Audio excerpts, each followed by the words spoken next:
proposé de mettre le carrelage comme ceci.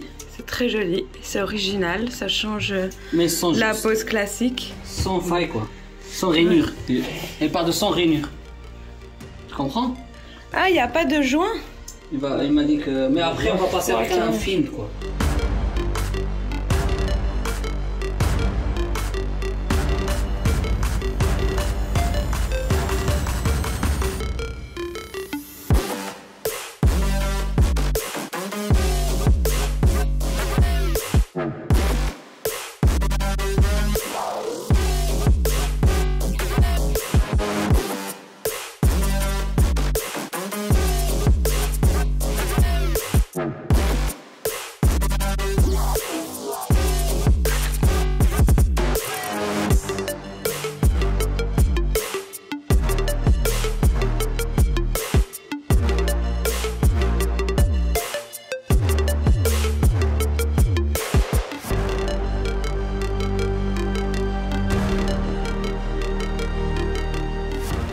Et voilà, après 4 jours de travail, ils ont fini de carreler. Il y a encore des joints à faire, évidemment.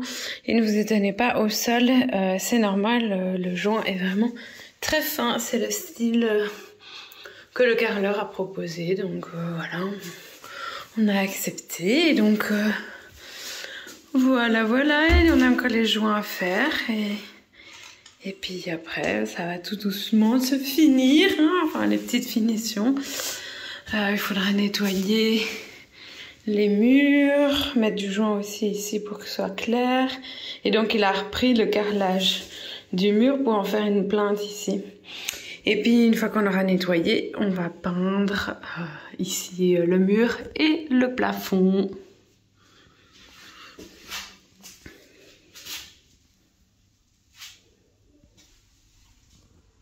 Il y aura juste encore un carrelage à mettre ici. Et alors ici, Amine a déjà fait les joints. Et donc, ils ont fait un petit rebord comme ça.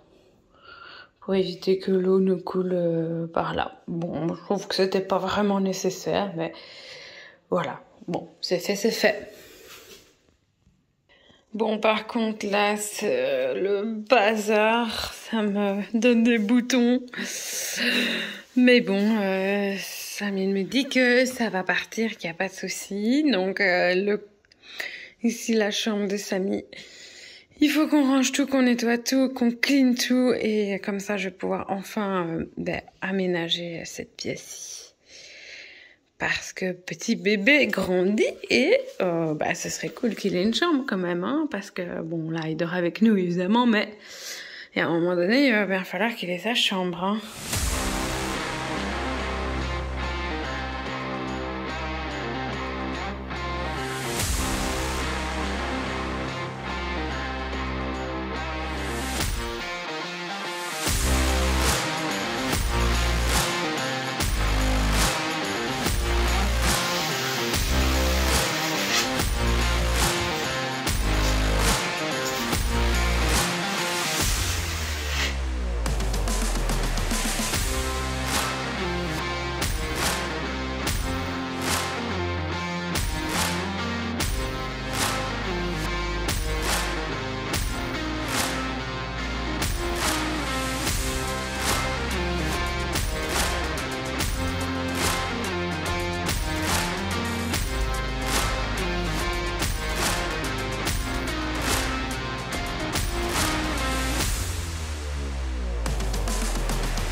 Donc voilà, Amine a fait tous les joints des murs au carrelage.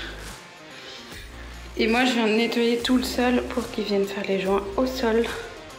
Et donc il faut gratter dans les failles pour enlever la colle et vraiment qu'il n'y ait rien qui dépasse et que les joints soient bien propres et creux pour que le produit s'y mette correctement. Bon, on va faire une petite pause dans la salle de bain pour venir installer notre nouvelle sonnette. Ouais, comme ça, c'est une sonnette connectée et on peut la gérer à distance. Et il y a une caméra, donc on peut aussi voir qui se trouve à la porte, puisqu'on on n'a pas de Judas dans notre porte ici. Ouais. Donc c'est quand même toujours pratique de savoir qui sonne. Et donc cette sonnette, c'est de la marque SViz. Ouais. Et on a trop hâte d'essayer ça, parce que c'est vraiment la sonnette qu'on voulait. Ils nous l'ont envoyé, mais c'est vraiment le type de sonnette qu'on voulait. Et donc on va la fixer ici. Voilà, ça va venir comme ça. Ouais. Voilà. Sonnette ? L'ancien sonnette, ouais. Comme ça on leur montre. Donc on avait vraiment un vieux modèle qui était déjà présent quand on a acheté la maison et qu'on avait refixé ici en attendant de choisir notre future sonnette. Ouais. Et donc là, ça tombe bien que SViz nous envoie ce modèle parce que c'est sympa. Hein. Voilà, c'était comme ça.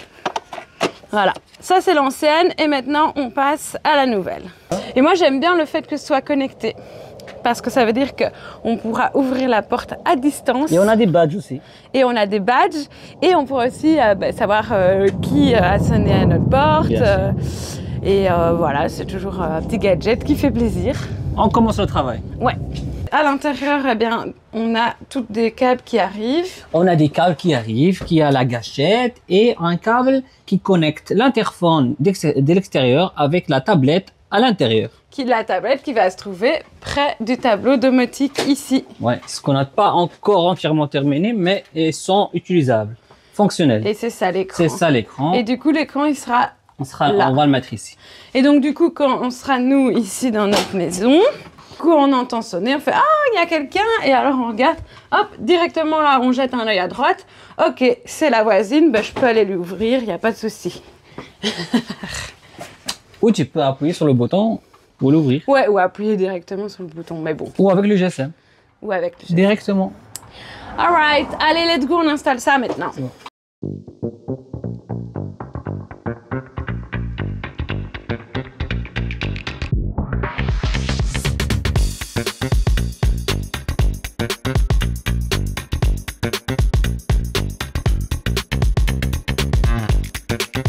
Et maintenant, clips. Tiens, chérie. Alors, maintenant, tu raccordes les petits fils ici. Et en fait, chaque trou correspond... donc, chaque entrée de fil correspond à une fonction. Et donc, pour ouvrir la gâchette, pour l'interphone, enfin, je sais pas trop. Mais... et orange. Voilà. Et donc, il y a un manuel. Et sur le manuel, il dit bien, voilà, le brun, il doit aller dans le trou de gauche, le bleu dans tel trou. Comme ça, il n'y a pas d'erreur qui se fait. Ouais.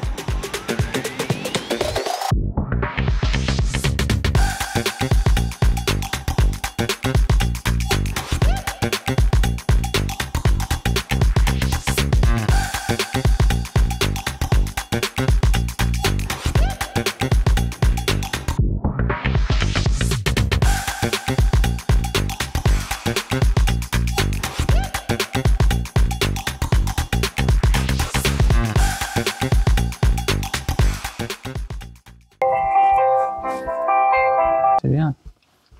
On a fait tout ça, information. Ok. Ouais, ça c'est pour jumeler. D'ailleurs, on va faire le badge connecté.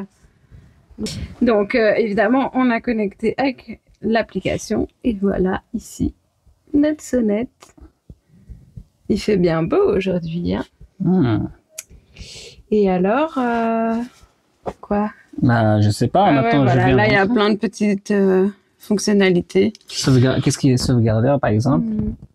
Ouais, on peut enregistrer. Instantané. Faire une photo. Ah, une petite photo. Tu peux, journal d'appel. Tu peux parler. Ah, il faut autoriser. Pour parler. Allô? Qu'est-ce que vous faites là, monsieur? Tu veux quoi, monsieur? Attends, qu'elle mette un reste. Et ça va? Tu vas bien? Oui. S'il te plaît, tu peux mettre le colis chez le voisin? Tu peux modifier ta voix? Attends. Monsieur, s'il te plaît, tu peux mettre le colis chez le voisin. Et ne retourne plus jamais ici. Tu m'entends? Maintenant, j'ai filmé ton visage. La prochaine fois, je vais appeler la police. Maintenant, t'es repéré. Ah ouais, ça fait ça c'est trop bien. Tu m'entends bien? Allez, casse-toi maintenant. Et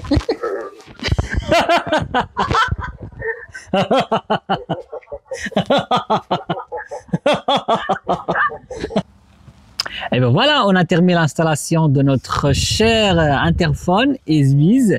C'est une marque franchement moins chère, qualité, et le programme surtout, elle est vraiment bien développée. On a trouvé plusieurs choix et surtout qu'il y a des options supplémentaires comme le badge qu'on a utilisé pour rentrer chez nous.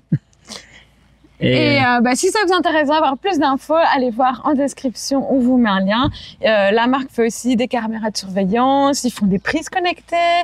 Voilà, c'est vraiment pas mal. Ils ont une gamme assez intéressante. Donc n'hésitez pas à aller voir tout ça dans le lien en description. Et toi maintenant, Maintenant, je dois terminer mon salle de bain et il me reste des choses à faire. Allez, on y va. Voilà. Vachement pratique ce petit enrouleur. Donc il y a un ruban accroché en plastique déjà intégré. Et c'est trop chouette parce que tu le déroules.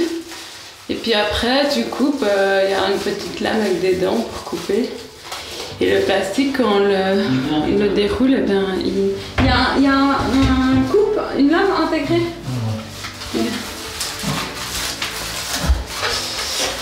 Et donc le plastique va quand même assez bas, c'est plutôt bien. Trop facile à mettre en tout cas. C'est le moment de venir fixer la cuvette. Merci. Et on va aussi peindre. On avait déjà mis une couche de primaire quand on avait peint les chambres. Et là il est temps de venir mettre la couche de finition.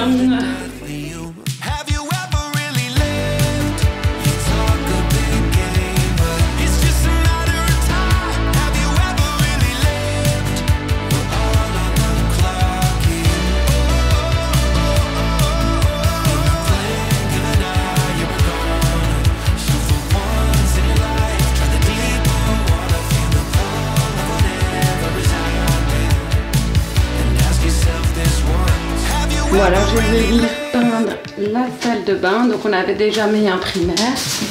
Et je vais venir peindre avec un pistolet peinture. Donc ici, on a reçu de chez Enel ce pistolet-ci. Et donc il est reconnecté à un petit compresseur. Et normalement, ça devrait pouvoir le faire sur une petite surface comme ici. Je pense que ça va le faire.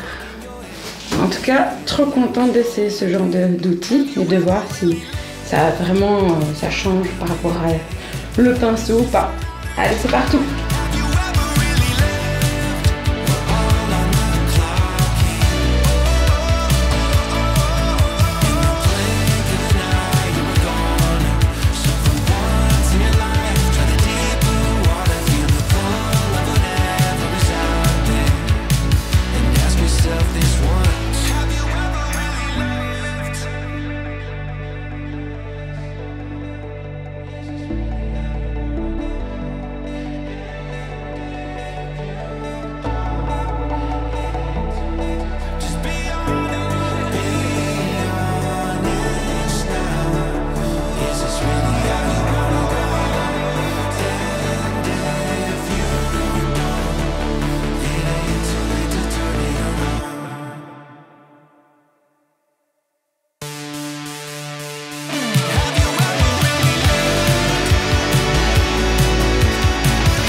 C'est le moment d'installer installer les robinetteries de la douche, de la baignoire, la douchette.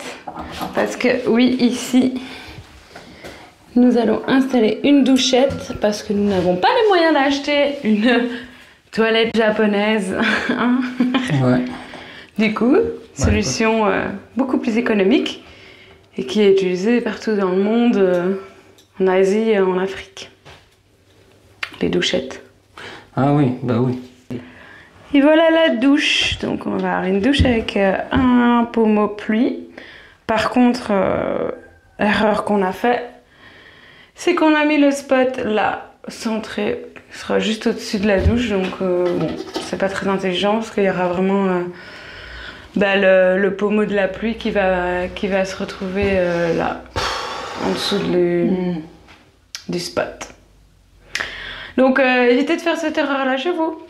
Par contre, avant de mettre le mitigeur définitivement, il faut quand même venir reboucher les trous autour des sorties d'eau. Donc là, il met de la mousse PU et puis après, il mettra un petit joint de silicone. Comme ça, c'est étanche.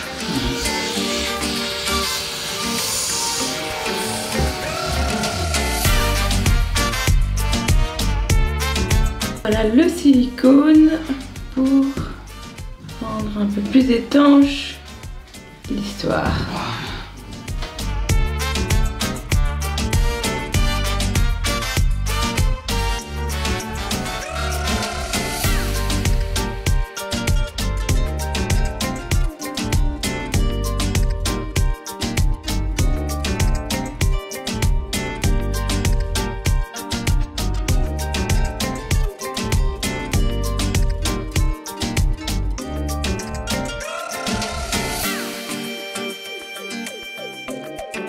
Et là aussi, tu les as coupés, ceux-là? Ah, chouette. Mais ça, j'ai coupé ici et ici. Du coup, les raccords étaient un peu trop longs, donc Amine les a disqués plutôt que d'aller en acheter les autres. Comme ça, on est sûr que le mitigeur va se fixer jusqu'au carrelage et qu'on verra pas le filetage. Si tu disques, il faut disquer droit et il faut limer, tu vois, alentour. Ouais. Et il faut limer alentour comme ça. Ouais, pour pas qu'il y ait des petits morceaux qui... tu vois, ouais, des petits morceaux de métal qui dépassent. Ouais, dépassent et... qui viennent... il faut nettoyer. Pas, quoi. Ouais, il faut nettoyer aussi. Et donc là, avec ces raccords-là, ça permet de venir mettre n'importe quel mitigeur, en fait. C'est un... Pour l'écartement, en fait, les mitigeurs, là, c'est celui qui est au sol. Mais parfois, les écartements ne sont pas forcément universels. Normalement, c'est universel, mais ça peut y avoir des variances. Et surtout, si on n'a pas mis de base les arrivées d'eau vraiment au bon écart, ben là, au moins, on peut rattraper grâce à ces petits raccords spéciaux.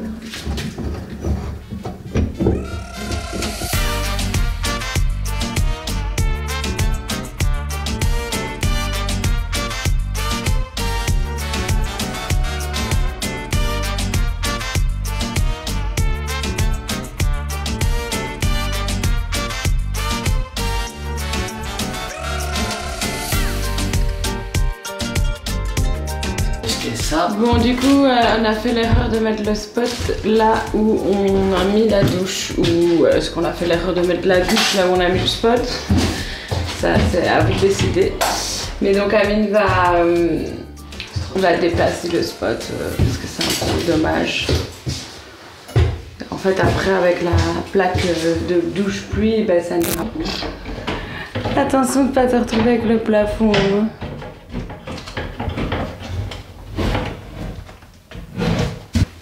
Alors, pour reboucher ici, il va utiliser un petit bout de métal stute qui va venir fixer à l'intérieur. Et puis après, il va remettre la rondelle de placo qu'il a enlevé à ce spot-là. Et comme ça, il pourra la visser dedans.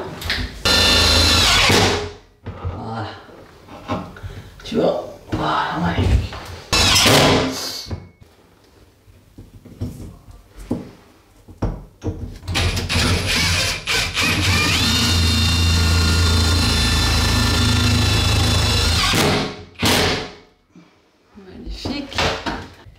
Et voilà, un peu d'enduit et puis un peu de peinture. Ouais. Parfait ça. Ouais.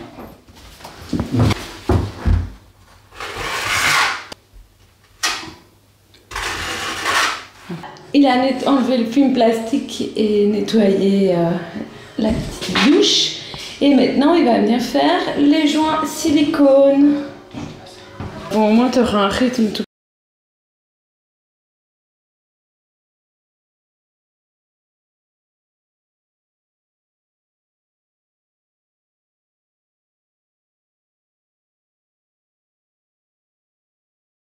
Oh. Il y a une fuite. C'est... Ouf. Oh, c'est pas bon ça. Oh, alors c'est le boutique même quoi. C'est pas un truc. Il est cassé, oui. Après, j'ai pas de garantie. Mais non. T'es sérieux là? Je pense que je vais garder. Ma soeur, elle m'a dit qu'à chaque fois qu'elle a acheté le mitigeur, ils étaient défectueux. Oh purée. C'est pas vrai.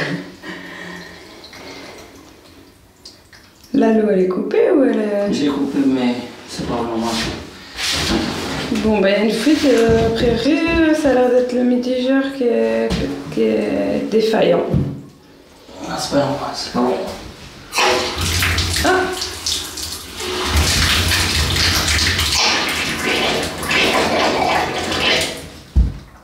Et voilà, Amine a été chercher un autre qui fonctionne, j'espère, Inch'Allah. Inch'Allah. Et ce soir, on va prendre notre douche ici. J'ai tout cleané. Et regardez, voilà, le trou du spot est rebouché. J'ai poncé l'enduit. Une fois, j'en ai remis. J'ai reponcé et j'ai peint. On va tester. Il y a Milo. On va se ici. Tada!